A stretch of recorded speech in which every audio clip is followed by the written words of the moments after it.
नालंदा और तक्षशिला विश्वविद्यालय के विनाश की कहानी हम सब ने सुन रखी है। हम सब ने सुन रखा है कि किस तरह घोड़े के पीठ पर सवार चंद खाना बदोश आए और ज्ञान के एक दीपक को बुझाकर चले गए। ज्ञान का ऐसा ही एक दीपक मध्य प्रदेश की राजधानी भोपाल में भी जल रहा था। भोपाल में भी शिक्षा का ऐसा ही एक केंद्र था जहां देश भर से छात्र संस्कृत का अध्ययन करने के लिए आते थे। लेकिन ज्ञान का ये दीपक, ज्ञान का ये केंद्र भी चंद इस्लामिक आक्रांताओं के द्वारा बुझा दिया गया। जहां पर कभी वेद की ऋचाएं गूंजा करती थी, उसके ऊपर एक दीवार तामीर कर दी गई और वहां से अब एकेश्वरवाद के नारे गूंजा करते हैं। नमस्कार, मैं सौरभ कुमार। आप देख रहे हैं हमारी ऐतिहासिक घटनाओं पर आधारित खास सीरीज इतिहास, और हमारे आज के इस वीडियो में हम बात करेंगे मध्य प्रदेश की राजधानी भोपाल के उसी ज्ञान के दीपक के बारे में।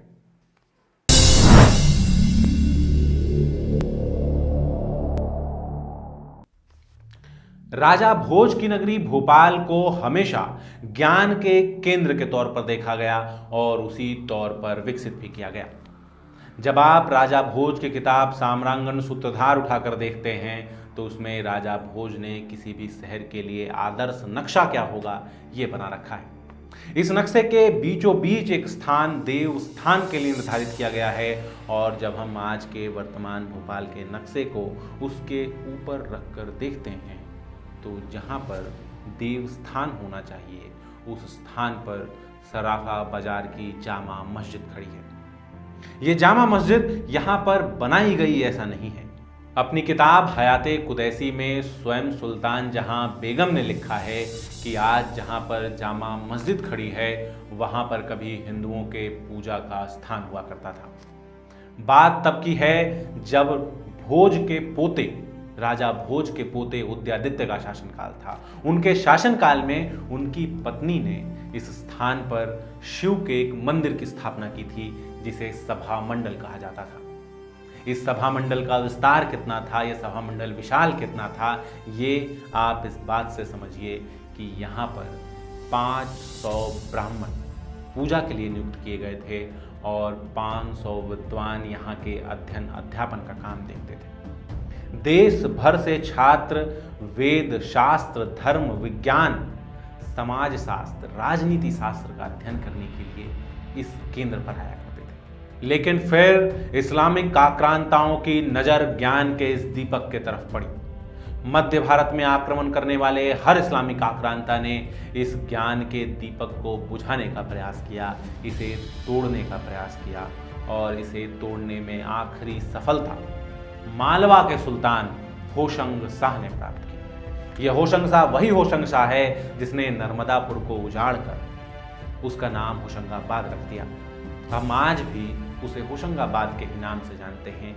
यह होशंग शाह वही होशंग शाह है जिसने राजा भोज की सबसे बड़ी कृति बड़े तालाब को धीरे धीरे करके तुड़वा दिया। कारण बस इतना कि उसका बेटा इस बांध में डूब गया था। इस बांध के तोड़ने से भोपाल की आसपास की पूरी जनसंख्या प्रभावित हुई। न जाने कितने लोग मारे गए। सुल्तान होशंग शाह ने जब सभा मंडल के ऊपर हमला किया तो उसने दीवारों को तोड़ दिया।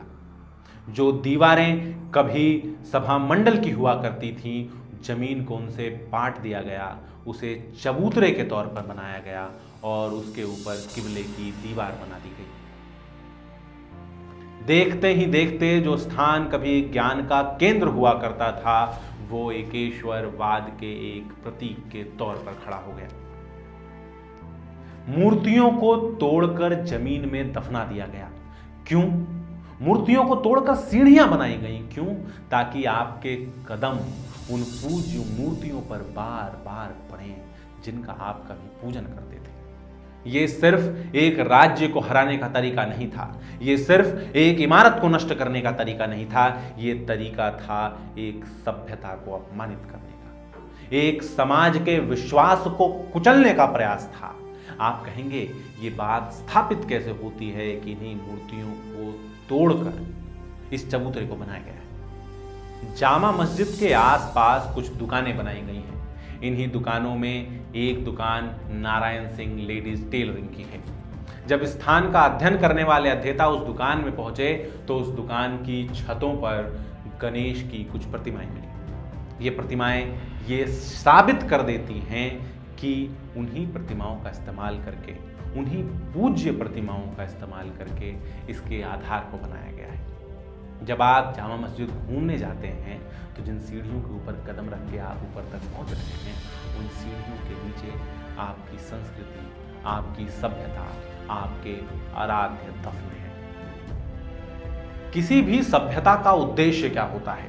सभ्यता का उद्देश्य होता है अपनी पहचान, अपनी संस्कृति, अपने गौरव को बचाए रखना। अगर ये गौरव नष्ट हो गए, अगर ये पहचान नष्ट हो गई तो सभ्यता के कोई मायने नहीं रह जाते। आज भोपाल के बीचों बीच खड़ा ये जामा मस्जिद हमारी उसी सभ्यता, हमारी उसी संस्कृति को मूंछ ला रहा है। कहते हैं कि हम शासन में दोबारा वापस आ गए हैं, स्वराज आ गया है, लेकिन स्वराज का उद्देश्य क्या राजनीतिक कुर्सी हासिल करने पर से है?